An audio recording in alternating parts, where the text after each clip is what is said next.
Pane video raRocky achikwevewa marasta mushure mekunge atadza kubhadhara sisi vakashama. Zvinoratidza kuti vanga vatengeserana chiBelinda amenoti mukomana arega kuisa vaseline here kana kuti anga asina kubhadhara mari yavawirirana. Asi mukomana anzi ngaadzoke abhadhare. Welcome back to the channel. Please don't forget to like and subscribe.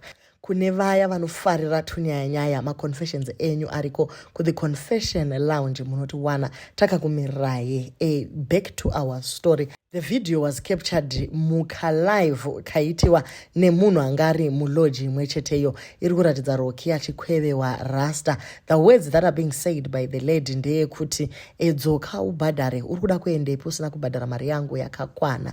This is quite sad zvachose. Hatina kukwanisa kuti tiise a full video apa nekuti musikana wacho akashama akangopfeka top chete and then the bottom side rese harina chinhu. The second picture that has been blurred out ndo zvangokwanisika kuti zviitike. Zvinorwadza zvikuru. Rocky ane vanasikana vakura fani. Izvi zvinovabata seiko kana baba vakutrenda vachikwevewa rasta kuti havana kubhadhara chiBelinda chavangu vachitamba nacho. Chinonyanza kurwadza ndechekuti Paulina uyo aripo wani, not yet married, achiripo achingori baby mama ari kukudza vana zvakanaka.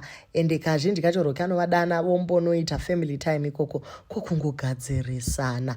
Rocky akazomboburitsa statement madays aJonas aya akati baby chindiregererawo kani inini I messed up in this marriage ndini ndaiva Jonas. Takamirira kunzwa response yaPaulina kuti maybe achati aiwa chidzoka kwandiri.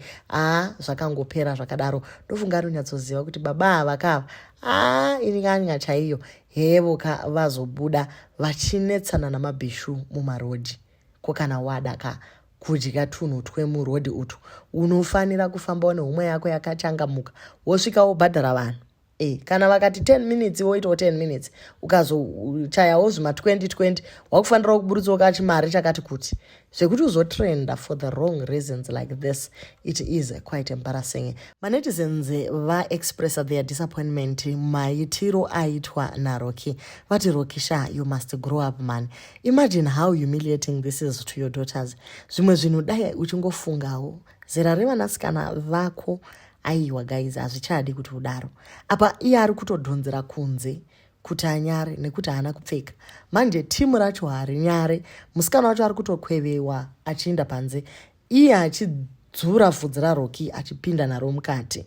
Anyway, kana wangobata madhire ezviBelinda aiwa unofanira kutongobhadhara ndokuti nyaya yacho ipere zvakanaka. Ukangopinda ukaita basa rako mopukuta muromo mobuda panze mabhadharana, hapana munhu anofanira kutomboziva kuti ndo madeals aunoita paside. Wotoona kuti Rocky kuneta chaiko hanete. Ane vana 7, umwe neumwe ana mai vake. Hoshaya kuti kozvii zviri kuitika. Mukadzi waRocky chiko chausina chiri kutsvakwa nemurume kunze. Kubva kare munhu achingonetsa uyu kumatouchline man ndevamwe vanomuziva vari kuti mukomana haana kutanga nasi. Hey, parwara. Kudya magunenzi orega kubhadhara guys ka. Anasi rasta rachiona.